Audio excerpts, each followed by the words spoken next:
PokerStatic.com. We bring you the interviews you want to hear. Now with your hosts, Bret Oliverio and Eric Bickel, the Poker Static Hot Seat.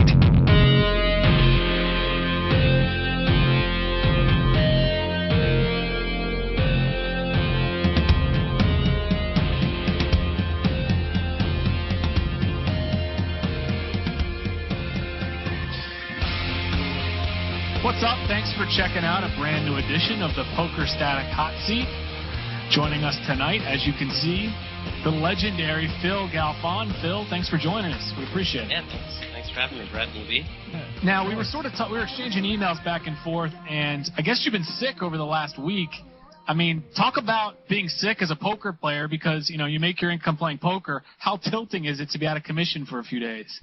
It is. It's kind of like it adds a little stress, which makes it a little tougher to get better, I guess. Yeah, I think, I don't know when I realized this, but a while ago, but yeah, most people can go to their jobs when they're sick. Not that it's fun, but you can't really play poker sick. You should, in like any kind of high-level games, because your brain just doesn't work. It's just not at 100%. It's like 70%, 60%. So it's not like you can just go through the motions because you're going to lose money. So in a way, it's kind of been nice because when I'm healthy, I feel like I have a lot of stuff to do, and I feel obligated to play all the time and study, and it's been a nice little break. Yeah, I was going to say, when do you know when to play and when not to, and you know, how do you do that? You've had all the success. I mean, literally one of the biggest winners in the history of online poker, so you have all of this. Do you ever just feel like, you know what, I don't feel like playing. You know what, I'm not even going to play for a year. I'm just going to chill. I'm going to be a rock star. Like, why continue the stress?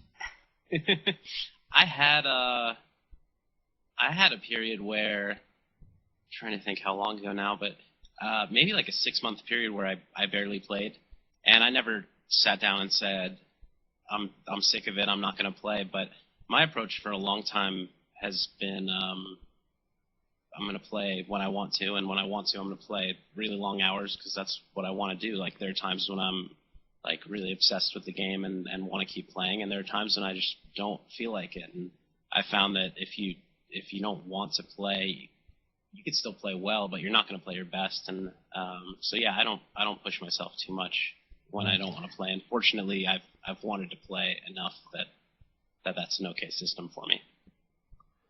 Now, while you were sick over the last few days, I mean, obviously it's no secret that you're down a little bit on the year. I mean, if a fish comes to the table, are you tempted to play when you're not feeling well, or is it one of those things where you don't even think about, you know, who's available to play and you just sort of stay sick?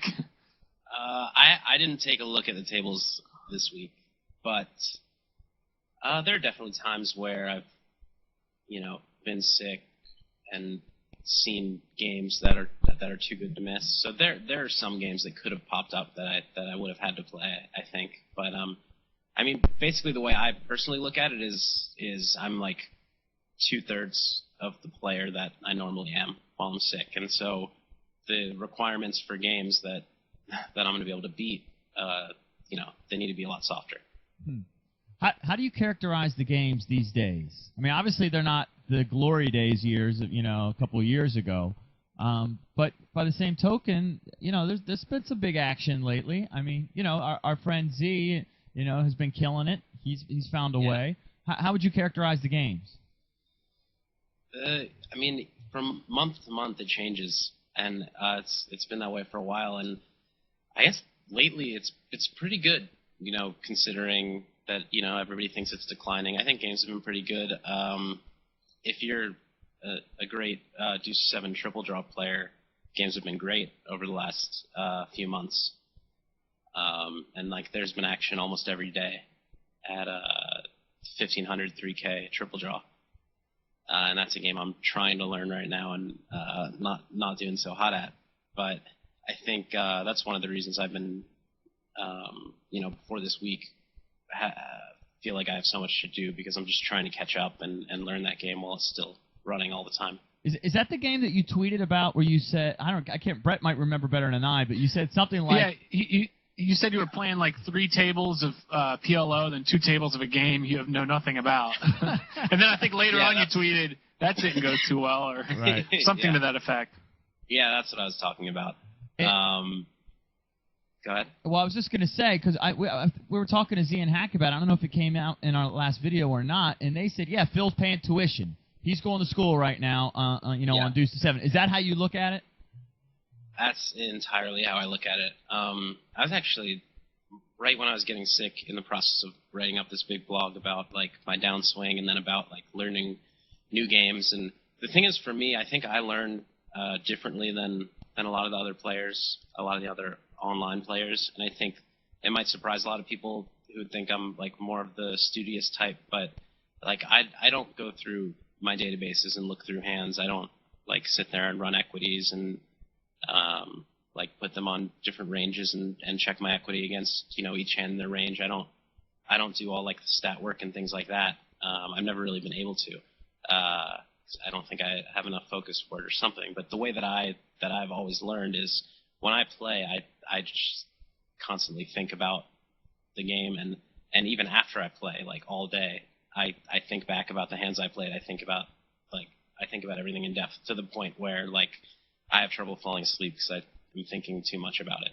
Mm-hmm. So the way that I learn is really through playing, and I've tried to learn, by playing lower stakes, but it just doesn't work as well. So yeah, I'm definitely paying tuition, and it's pretty expensive right now. Right. Now, why even jump into that new game? Because obviously you crushed No Limit Hold'em. I think you're well on your way to. I know you crushed a lot of the PLO games, Cat PLO. Why even make that transition to try a new game? Why not just stick with the other two? Yeah, I think that in the short term that would be a good plan, probably the most plus EV plan. But I'm pretty sure that to have like longevity as a poker player, it's important, especially at nosebleeds, to be able to play a lot of different games. Like I've found, obviously for me, learning PLO was probably the biggest. I'm struggling for words because I'm on a lot of cough medicine. That's all good. But PLO for me was huge. I've made most of my money, or not most, but a lot of money in PLO at a time when the games weren't great. And when you go to Vegas and play the live games, they're playing a lot of mixed games, and they're really good games. But if you can't play, 2 or 3 of the games, you can't sit in the game. There was a time on Full Tilt where half and half was running, like 501k HA was running all the time. And they were really soft games, and I was lucky to not have to miss out on that. So I just think, especially at high stakes where there's not a lot of action, No Limit's been pretty much completely dead online. And PLO has been more dead as of late. I don't know how Z's getting it done. He's just finding games and then winning every time he plays. But yeah, I think that learning more games gives you more options when there aren't that many games running. And then, in addition to that, lets you play these mixed games that end up being very profitable if you can play all the games. Now, why is Deuce to 7 Triple Draw right now such a juicy game? Is it because you got so many young players now learning it, and they're sort of all making the transition at the same time? I'm not totally sure. I know that it's huge. Right now is because a couple of months ago or a few months ago, Full Tilt started spreading that game, and it hasn't been spread before then, except on PokerStars, but it's smaller stakes. There are a lot of people playing it right now. The games seemingly have been running around Gus as of late. At first, they were just running day in and day out, and now it's slowed down, and a lot of people are waiting for him. But I'm not quite good enough to be able to say if he's worth waiting for, or who is really. But I think the reason that it's such a good game is because there's a ton of variance, and it's actually really fun. It feels like kind of feels like playing video poker or something. I can't explain it because it's definitely still a poker game, but it's a really fun poker game. There's a lot of variance in any game where there's a lot of variance. You're gonna have fish on big heaters and people not being able to tell if they're not good at the game. So I think any game with a lot of variance is a great game to learn how to play, even though it's not fun to deal with the variance. But yeah, as far as it running right now, I think it's new, but I think it will continue to run because it's a fun game because there's so much variance. Did you say at some point, Phil, on Twitter that you were like in the middle of a $1.6 million downswing or something like that? Is that right? No, I believe that was in the. I believe that was in a chat box on. Yeah, I was Full telling that to somebody that I was running very well against, and he was complaining. Yeah, I think that it's. I'm not sure exactly how much it is, but it's like 1.5. Something like that. And is that how much of that is from the new game? How much is that in PLO? Most is from Triple Draw. I think maybe like 300 is from PLO. Wow. And this is just the last. Well, most of it was in the last like 2 weeks, but it's mostly just the last month. Wow. So when it happens, is that the worst month of your life then? And how do you put all that in perspective? How do you deal with that? I mean, you're a pretty level-headed guy, but. Yeah. I think it is probably the worst month. Yeah, it has to be. I don't know. I think that what's hard about it, what's especially hard is that, I've lost it playing most of it, playing a new game. And so, if I lose a lot playing PLO in like very good games, I don't really have many doubts about myself. I don't regret anything because I know I was playing good enough to beat the game and playing in games I should be playing in. Whereas now, I was probably playing in games I shouldn't have been playing in. I probably made a lot of mistakes. So it is a little harder to deal with because of that. For some reason, I don't know. I don't want to pretend it hasn't been hard. It has, but it hasn't. For some reason, it hasn't been as bad as some other downswings, at least emotionally. I think maybe some of that is kind of still like enjoying learning the game and kind of having the drive to keep learning. I am probably gonna have to play smaller a little bit to continue learning. But I still, though I'm not confident that I've been, like playing well enough to crush the games, I think I've been learning, and I'm confident that I will get there. And that part of it is encouraging or fun, I guess. So there's nothing in your mind that says, you know what, if this downswing continues playing this game, I'm going to totally quit it. Maybe it's a game I can't beat, and I'm going to go back to PLO. Does that thought even creep into your head? I definitely have had the thought of I'm just going to not play a hand of this for the next month or the next 2 months, but I've never had the thought that I couldn't learn it. I think that I can. I know that I can get there and be able to beat the game. It's just a question of how long it'll take and how much I'll lose before that happens. Yeah. What about when you see other great players that go through this? I mean, it seems like everybody does. Two guys that actually were highlighted recently on 2+2 were like Cole, Brian Townsend. They've had some big downswings recently. We've talked to both of them, interviewed both of them. Both great guys.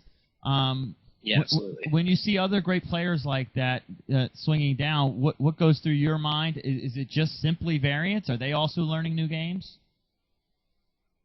I guess I don't know specifically where they've lost the money. I know that I think Brian lost a lot in the higher stakes 7 game on Full Tilt, but he actually, from my little experience playing 7 game with him, was very strong in that game. So I think it's got to be, it has to be, for the most part, variance. I think both of them, I remember reading on 2+2, had posted some graphs where they were just like under EV by a ridiculous amount. And I guess what I continue to learn is that there's more variance than I thought there was, and that anybody really realizes. And that's something I learn over and over again.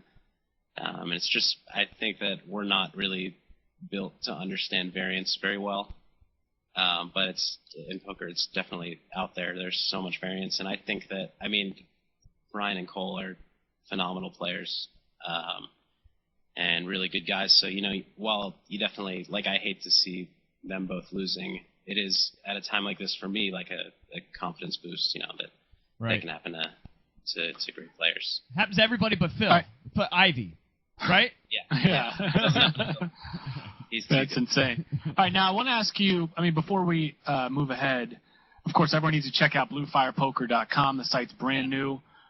Props to you, props to Billy and Mike D. I mean, you guys killed it. The site looks awesome, so Thank you. congratulations.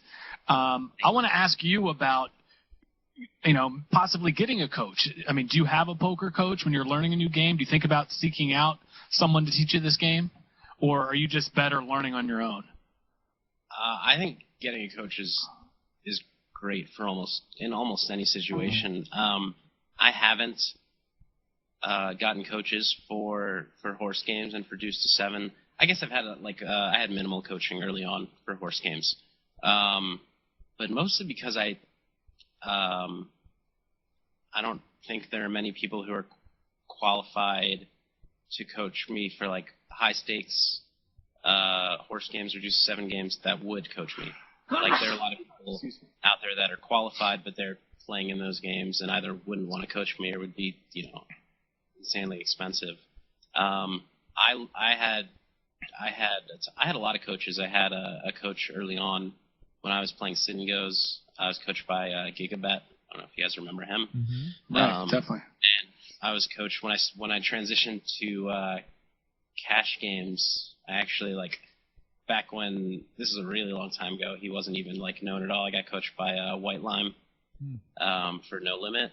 I had a couple other coaches for No Limit, and then I don't think I had a PLO coach. And then I did get coached by Tommy Angelo, and I still kind of am in touch with him. So I mean, I guess he's still my coach. I don't pay him anymore, but I think coaching's great, and I think that your coach doesn't need to be he doesn't even need to be that great of a player. He doesn't need to be better than you're aspiring to be. Just somebody that can give you a jump start and keep you on the right track and let you know that you're doing the right things or looking in the right places or progressing the right way. I just think for people that are playing long term and going to be playing a lot of volume, it just pays for itself so quickly. Right. Let me ask you this. Is it possible for a coach to not be a winning player, but at the same time be able to be a great poker coach? I mean, because it seems like every other day a thread pops up about so-and-so can't beat the game, but yet they're charging all this money coaching. I mean, is that possible? It's possible. They'd have to be coaching you, though. I mean, you can't have a losing player coaching you and critiquing your hand histories. If he can't beat 5-10 No Limit and he's looking at your 5-10 hand histories, I wouldn't put too much merit into what he's telling you. But there are other aspects. I mean, Tommy beats the games, but wouldn't have to be able to make his advice valuable. A lot of what he coaches me, coaches everybody about, is not specific in hands at the table kind of stuff. It's just more about keeping your head on straight and bankroll management, tilt control, being a professional.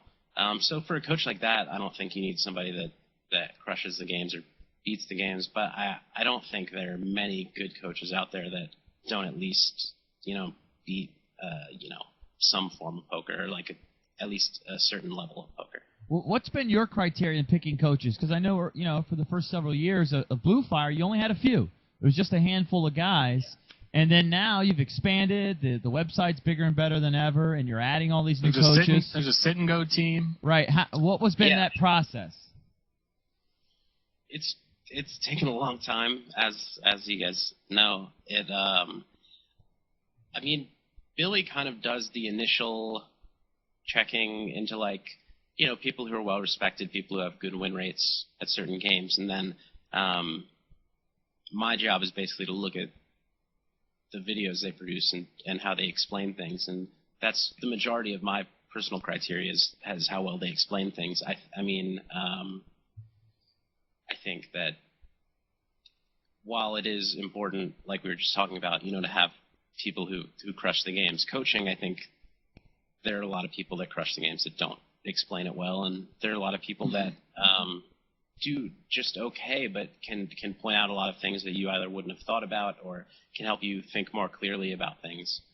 So yeah, I think just the way that they explain everything and the fact that they're actually explaining things, not just saying like, here, I probably have the best hand, so I'm going to raise. People that go in depth. And I know that guys like me or Jason Senta have been jokes about sometimes for like, we'll pause our video and explain something for like 10 minutes. But I think that's really important. And yeah, the process has taken a long time, especially with sit and goes. I think sit and goes are a simpler form of poker than cash games. And I don't know, I think a lot of I received so many video submissions for sit and go coaches, and a lot of them were people that were playing very well, but just, I don't know, weren't explaining things very well or didn't have much of a thought process, I thought. And I'm not sure if it's because it's a simpler game, so maybe people just aren't as good that beat sit and goes. But it took a long time to find the team that I did. And in the end, I was happy with, the way they can explain their thought process. Which of the big game players, the guys that you're battling against day in and day out online, do you think, if they cared, would make great coaches? That's a good question. Could Patrick coach? Could Phil Ivey coach? I get the feeling Phil Ivey might not be a great coach. I actually have it's tough to tell with Phil, because I almost feel like he pretends like to not be that smart. Well, I'm sure he's smart. I have a feeling that he'd be, I know that he's very smart. I have a feeling he'd be a great coach if he tried, but I don't think we've ever seen him try to do much to teach. Patrick, I'm not sure. I think he would probably be a good coach. I think Tom is as smart as they come, but be not a great coach for a lot of people. I think he might lead them down some wrong paths. It seems like for Tom, if you want to play his style, you have to be a poker genius. So if he's teaching you his style and you're not a genius, you're not going to see results. I mean, that's my opinion.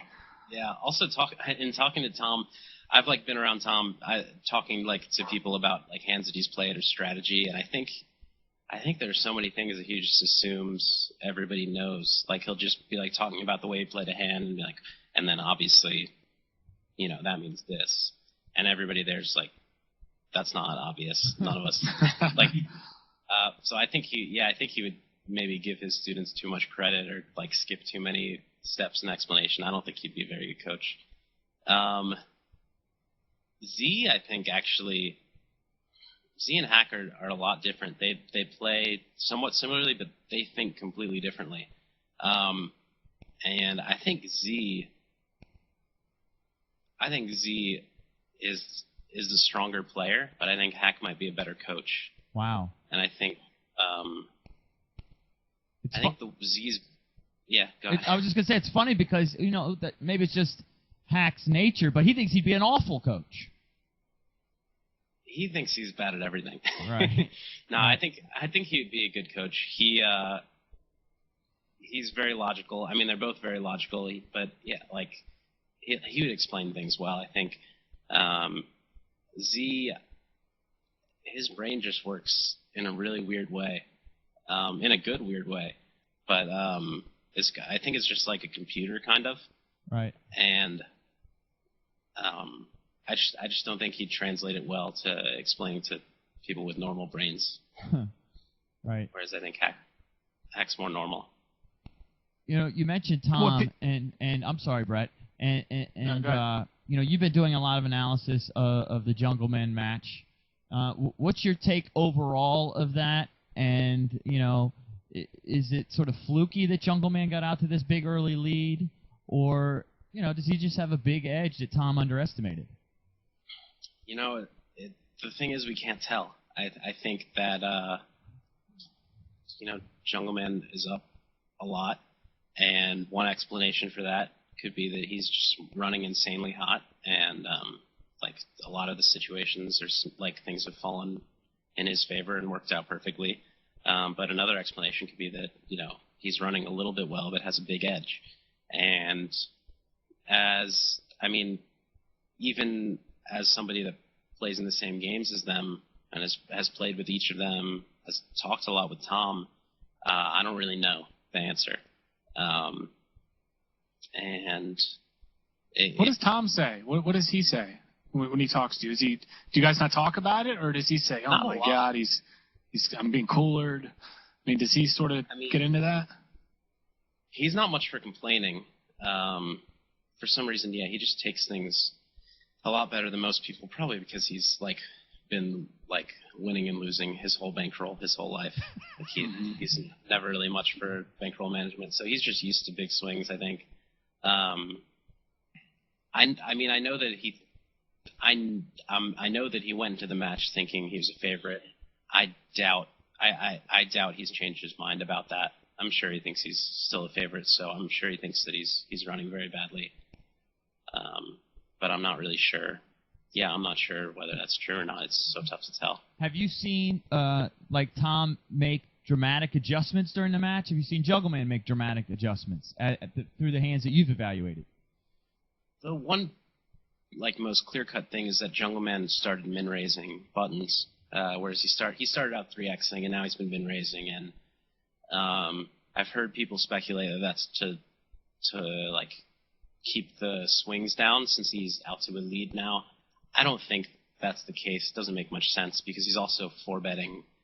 He's four-betting an insane amount of hands. And it's working well because Tom seems to be three-betting and calling his four-bets, calling four-bets out of position pretty deep with some pretty weak hands. And Juggleman's four-betting with a lot of his stronger hands and then some of his weaker hands as well. But four-betting like that is gonna up your variance quite a bit. So if he's min-raising to lower the variance, I don't know why he's four-betting so frequently. It's kind of counterintuitive, but I think he's probably min-raising because he likes the situations he's been getting in, where Tom's been three-betting and he's been four-betting, and they still have a decent amount of stack to play with. And I assume he thinks Tom's putting too much money in too weak out of position, and he's trying to capitalize on that. How does it work? Say that they play their certain amount of hands, and the match is over, and say Tom's a $2 million loser, and on top of that he owes him a nice $1.5 million. Does he just go ahead and ship that on top? I mean, what's the transaction like between guys? How does that work? Or is it something where he pays off over time? I'm sort of curious how it works as it ends. I think are high stakes guys just just get it to me whenever, or is he going to be like, look, I want my money by the end of this month? How does that work between you guys? That's a good question. I think it depends on the relationship, between the two guys. Especially with Z and Hack, I've had money in either direction. I've had a lot of money of theirs. They've had a lot of money of mine for long periods of time. With Tom too. Though I don't think.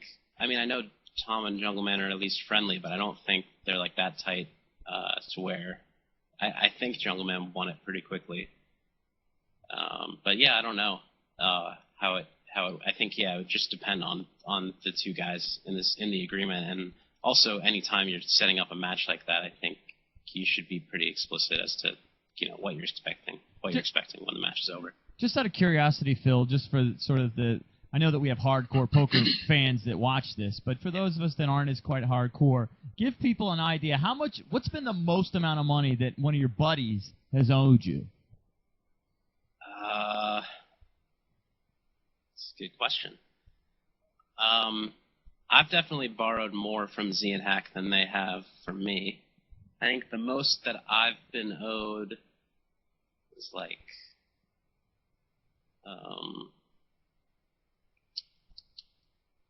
think it's less than $1 million, but more than 500,000.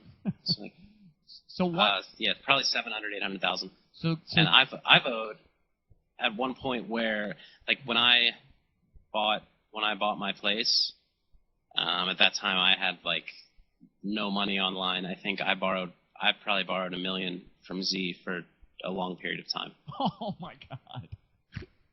And then how long did it take you to pay him back? And then what was the agreement? You didn't even have one. We didn't. Z's too nice. We didn't have one. Well, I haven't borrowed money that I didn't have somewhere. Right. That would be a different kind of thing, and I wouldn't want to borrow money that I didn't have to pay back without first of all letting them know and then setting up some clear terms. But it's basically, I mean, for me, it's usually been in either direction, like hold on to it till you don't need it or I do need it, and then I'll let you know and ask for it back. And how do you guys remember? I mean, because I know you guys are kind of, like, do you write it down somewhere? I could see you totally forgetting. You probably just tell Mike. You tell Mikey, right? Does he log all that stuff for you? We have like an email thread and I think like a Google Doc where we keep track of any money owed. But there have also been like multiple times there have been like me and Hack have to take like 4 hours and go through our like AIM logs and transaction histories to see, because we've been off 100,000 like in either direction. Right. So I think that it's more likely. I think it's a favorite that at some point we've forgotten about a number. Not like 300,000, but I wouldn't. 50,000 or less, I bet we've forgotten about. I'd be surprised if we hadn't, because there have been so many times. Right. I hope you're on the right side of that. I want to ask you about. Yeah, good luck. I want to ask you about the Poker After Dark experience. And, of course, everyone needs to check out bluefirepoker.com. You guys have a free trial membership, which is new. I guess you could check out all the videos for free, which is kind of cool. A lot of people have actually, it's funny, this guy that I'm trying to refinance my home, and the guy at the bank was like, hey, I'm going to check out this free trial. A lot of people have been signing up to check out the free trial. But yeah, I think that we won't talk too long about it. But the main things that we've done with the new site that I like are I think the forums are like completely functional now, whereas before they were really terrible. And yeah, the free trial and like letting people try it out for like short time for free and checking out. I think you can download up to 10 videos, and see if it's an investment you want to make. In these videos, you can download. I guess if you're a member, are you able to download the videos to your computer? Yeah, I believe I was told that, which is kind of cool. Yeah, and you don't need. Keep them. Yeah, keep them forever. Wow, really nice. It's pretty sick. Really nice. So Poker After Dark. I watched that entire week. First off, just probably the best lineup they've ever had. It was a $100,000 freeze out. Is that something where you go in and you just plop down the $100,000, or do you sell pieces? Do people take? I mean, how exactly does that work as you head into that? Personally, I sold a little bit. I think I sold like a third of myself. But for things like that, like especially on TV, I end up like selling action and buying action sometimes from other people because it makes it really fun. And a televised thing, like I really like to see how other people are doing in like TV games, or like watch them on TV after I've had a piece, even though I know how I did before then. But yeah, I think I sold like a third of myself to various people. Now, when they approached you about the $100,000 buy-in, I mean, obviously the structure, I believe the blinds are going up every 20 minutes, I think they said. Are you hesitant about that, or are you just like, look, this is such awesome exposure? I mean, I can't imagine you think you have a big edge, especially against that lineup of players. Yeah, no, It's mostly for the exposure and the experience. I think, luckily, I finally have been like starting to get invited to more things. So maybe like in a year or two, I'll be at the point where I can actually turn some down because I don't like the field or something like that. But at this point, I'll take whatever I can get. And yeah, I definitely don't think in that structure with those players that I had much of an edge. But if you a lot of non-gamblers look at it as like $100,000 that you can lose, and if you don't think you have a big edge, why are you playing? But the way that I look at it as, I look at it like, yeah, it's $100,000, but if I assume my edge is neutral, let's say, worst case I'm break even, then it's $0. And like as far as the decision's concerned, I don't look at it like that's a tough field, I need a better shot for a buy-in that big. It's just like my edge is neutral. I'm doing it for the experience and exposure, and it doesn't cost me anything, even though 5/6 of the time it does. The other time you win a lot of money, so it evens out. And then like hypothetical long term. And then did I read that you already filmed high stakes poker and then that was shot in 3D? That seems strange to me. But yeah, I think it's weird. I actually I did an interview for I think it must have been GSN or the website or something like that afterwards, and they were asking me like what I thought about high stakes in 3D, and I just said I thought it was weird, and I don't think they're going to use that footage. But yeah, it's not a sport or like it's not like dance or something where I don't know. There's like a lot of motion, and I don't get it really. Yeah, I mean the movement. Who cares? The movement of throwing your chips in. It was good for Antonio. He was there, and he got a lot of they shot a lot of 15-second promos with him where he's like shooting chips and like shuffling cards and things like that. Right. Who is at your table? Are you allowed to say who you're playing with on high stakes? I think I'm allowed. Yeah, I'm allowed to say. Antonio was there. Phil Locke was there. Johnny Chan. Negreanu. I'm forgetting now. What about the local businessman? The 2 or 3 fish. There were actually. I mean, come on. This time there were 2 to 3 non-professional poker players. They were businessmen. Right. It was a good game, and they were actually all really, really cool. Good. One of the guys was is the creator of Silly Bands. I don't know if you know about Silly Bands. Sure. Yeah, definitely. He was really, really cool. He ended up trading me like a big package of Silly Band supplies for Blue Fire membership. Not for me. I have cousins. Right. That's pretty cool. I want to ask you about. You mentioned. Did you mention Phil Locke and maybe Antonio? Mm-hmm. I think you mentioned those guys. I heard a story that I heard it firsthand from a guy who was playing a home game here in D.C., and Phil and Antonio are in town here in D.C. It was actually Northern Virginia, where they're playing this huge home game where they're playing 25, 50, all sorts of straddles. And then they went to Baltimore to play a game, and then they went to New York to play a home game. I mean, you would think, they're above playing those home games at high stakes, or is that something that a lot of those big-name players do, just people don't know about? I'm pretty out of touch with the home game circuit and who plays and how big it goes. I mean, I know that there are a lot of games that exist and they can get pretty big, and that they're pretty much softer than anything that runs in a casino or online, certainly. So I mean, if so that doesn't surprise you? No, if I were getting invited or could get into like 50, 100, 100, 200 home game, they play super deep. I know that oftentimes it starts out at 25-50 and there's straddles, re-straddles, and ends up being much bigger with deeper stacks. That's exactly what these games were. And people are not good. You can make a lot of money doing that, I think. I just couldn't believe that Antonio and Phil were flying into Virginia to play a home game, but I guess you gotta do what you gotta do, right? Yeah.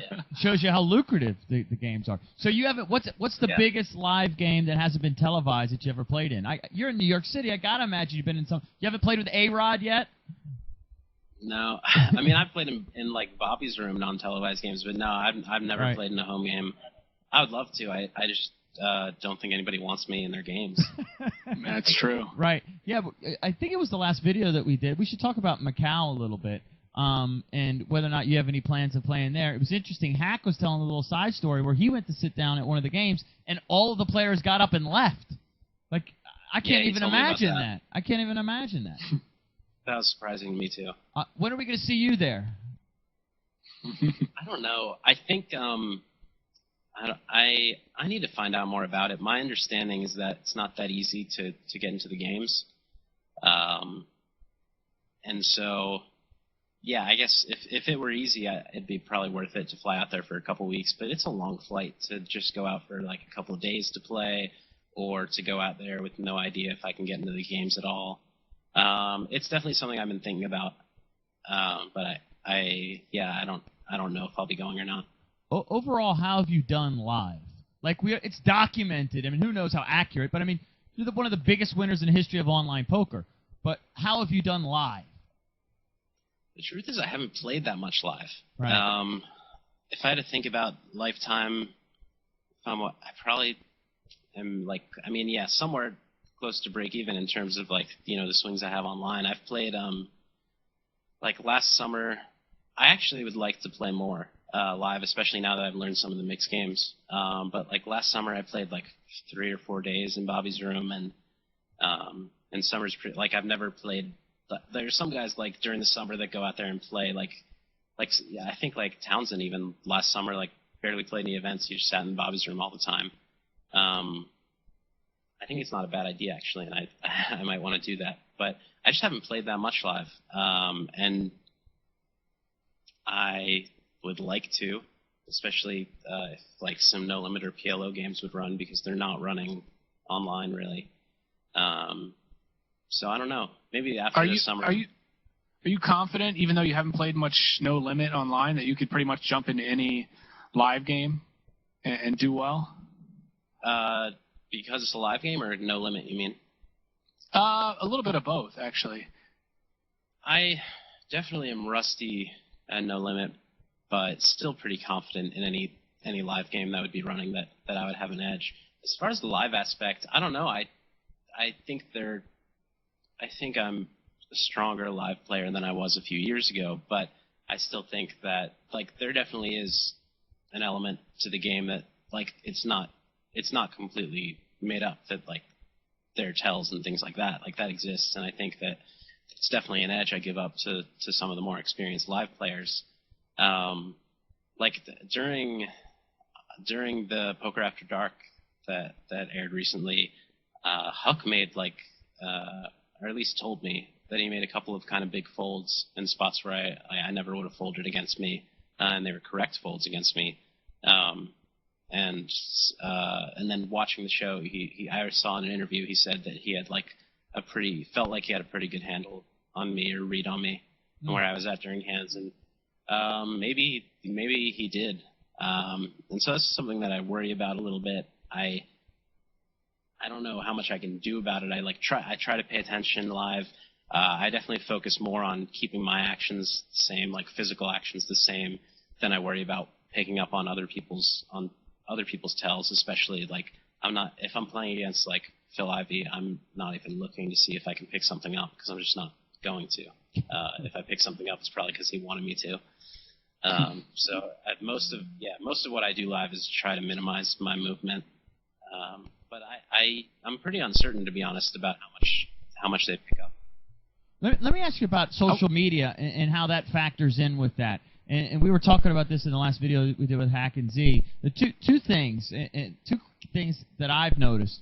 When you were in the main event, and you had a nice little deep run there for a while going in the main event, at one point you tweeted, "You know what? I'm just ready to get it all in."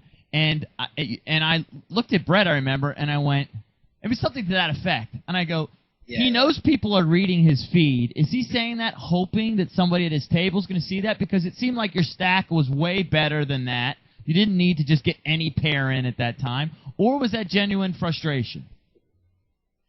I'm trying to remember that. I actually don't remember specifically doing that, but I'm sure that I did.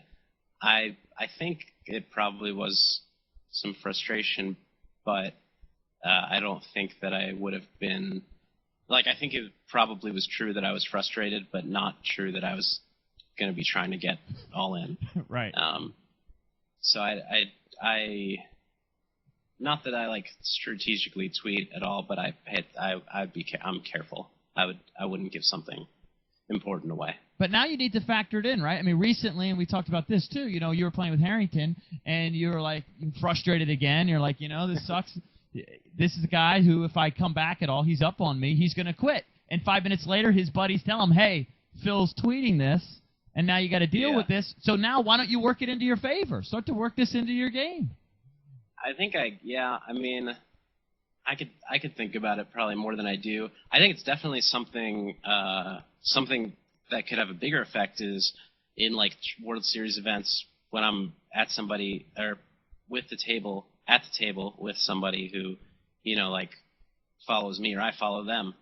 A lot of people tweet like hand histories. But they just folded, right? And will like say what they had in hands like that they didn't get to showdown. So that's something I could pay attention to or like potentially lie about if I wanted to like go that far to exploit Twitter. But now, were you slightly tilted when you made that tweet about Harrington? I mean, he was up on you, and at that point you were like, oh my God, even if I get a little bit back, he's going to quit. I mean, was that a sort of a knock on him? What was your thinking behind that tweet? I mean, I definitely was a little tilted, but I also figured he would probably see it. And I was hoping he would not say anything about it, but then decide not to quit to prove me wrong. So you were playing it a little bit. You were. Yeah, I guess see? it was. Yeah. That's true. Right. Is that sort of like a dick move in the high stakes world? I mean, is he known for doing that, and is that a knock against him? A little bit. It's definitely not. I mean, it's like well within his rights as a player, and I think it would be completely fine if he didn't do it so consistently. But he just every time I think, or like there are a lot of things he does that frustrate me. But I met him once and talked to him, and it seems like he completely means well. Mm-hmm. But I think he just, I don't know, maybe doesn't realize that a lot of the things he does are frustrating, or maybe he does realize it and does it for an edge. But like, for instance, he, like, very often, I would sit with him and he would never play me until I was, like, two-tabling triple draw and, like, a heads-up yellow table, and then he would sit with me while I was, you know, playing a bunch of other games. Like, those were the only times he would sit with me, and he would do things like he'll, like, play you at like, a certain game that you would want to play, and then win a little bit, and then say, you know, I'm done here, we can play this game I want to play if you want to keep playing. And it's definitely all stuff that's well within, you know, his rights as a player. But that in a small high stakes community just isn't friendly, I guess, or good sportsmanship. Well, it's because he's gone on record. He's gone on record and said you're a better player. Right. You know, he doesn't really want to play that's true. Yeah, I guess that's true. And it seems like, you know, just like you and Tom and the Dangs and a lot of the high stakes players seem to get along well and be friends. And we've talked to him, and he's like, look, I don't care about those guys. I want to make money, period. Yeah, that's totally, I mean, I respect that for sure. I mean, that's why we're all playing poker, really, is to make money. And, yeah, I don't... So you can see where he's coming from, but yeah, no, I understand what you're saying, for sure. Well, I think I knocked out everything I wanted to ask you about, Phil, so we appreciate you joining us. I know you've been sick. Yeah. What sort of, after you get better, are you going to play in the next couple days? What exactly is your schedule like? Yeah, I'll probably get back to studying. Actually, like I was saying, I was just before getting sick, I was like about to write up this long blog about my downswing, and I don't know. I was probably gonna. I hadn't decided yet. I was probably gonna end it with something like, I'm not gonna play 1500 3K for 2 weeks or until I do a certain amount of like learning it. I don't know yet what I'm gonna do. I'll probably just get back to playing it at maybe like 500 1K rather than 15-3. And yeah, keep learning because I actually am enjoying learning the game. And I would love to play some high stakes PLO, but I don't. There hasn't been much running, but if there is, I'll be there. What about a Galfond challenge? Let's throw it out there. Have you ever thought of that? Say, hey, okay, not Tom, maybe not even Hackett Z, but everybody else. Let's go, bring it on, because I'm not getting the action. It's definitely something worth considering. I think that if I didn't have, the thing is, I still do have like Blue Fire and like stuff I can do to occupy my time that I should be working on, and I do have like these triple draw games that I'm trying to learn, which is occupying a lot of my time. I think if I didn't have those things, it'd be a lot more viable an option. I don't know if I'm confident enough to throw up a 3-to-1 side bet like Tom is. But I mean, a lot of people, I could do something like that. I don't think I would get as much action as Tom. I think there are just a lot of people. I mean, Tom's probably a tougher player than me, especially like multi-tabling heads up, but for some reason he plays in a way that can convince a lot of people that he's a spot, so I think he gets a lot more action than I do. I'm not even sure, like, if I didn't offer a side bet, how much action I would get at heads up PLO. I get some action at heads up no limit, probably from people that would beat me. But that's about it. But, just from a marketing standpoint, though, I mean, think about how brilliant it's been for Tom. Yeah, I think the thing is, though, like, I'd just be copying him. I think it wouldn't be as cool for me being the second one to do it. I think I'd have to come up with something better, or at least something different, or somewhat different. Right, to distinguish it. For sure. Do you have any worries that, paying tuition that's, in this other game that's costing you a ton of money? Do you have any worries that, maybe a fish comes and wants to play PLO, that you're not going to be deep enough, or you're not going to be all there to be able to play as high? I mean, does that thought cross your mind?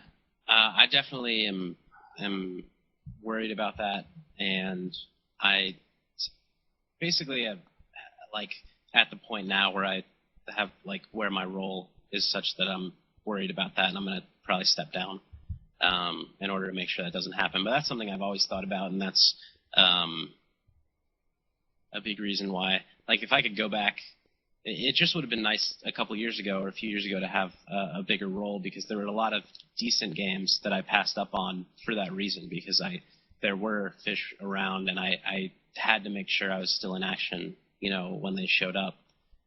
So that's definitely something I've always thought about, and I am careful about, Are you still, by the way, without maybe necessarily talking about the specifics of it, are you still working on some book ideas? I know that you've had a couple that you've thought of, at least. Yeah, there's one. I mean, I guess I can go as far as to say that it's like just like a smaller book project, like that would end up probably being like a free ebook that I've been working on, and I've also been getting contributions from other online players, like articles and things like that.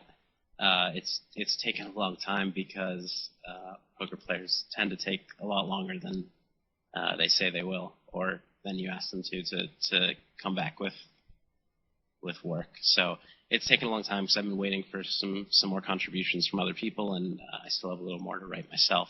Why free? But as far as like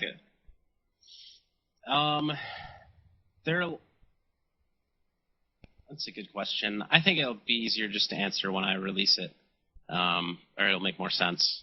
But basically, I don't have the time or energy to write like the full length, really high quality poker strategy book.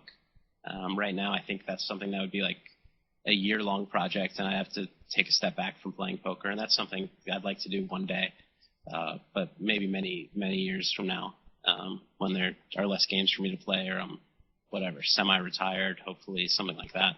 But yeah, for now, I don't have the time to write up something that I feel good charging for, I guess. It's the short answer. Gotcha. All right, well, listen, we appreciate you joining us, and like we said, we urge everyone to check out the new site, bluefirepoker.com. Of course, you got the free trial membership. You're going to be able to check out Phil's latest blog. When do we should expect that up? Next couple days, maybe? hopefully. We'll see. Okay, cool. I'm looking forward to checking out all those blogs. So, Phil, thanks for joining us, and of course, best of luck at the tables. Yeah, thanks, Brett. Thanks, CB. Of course.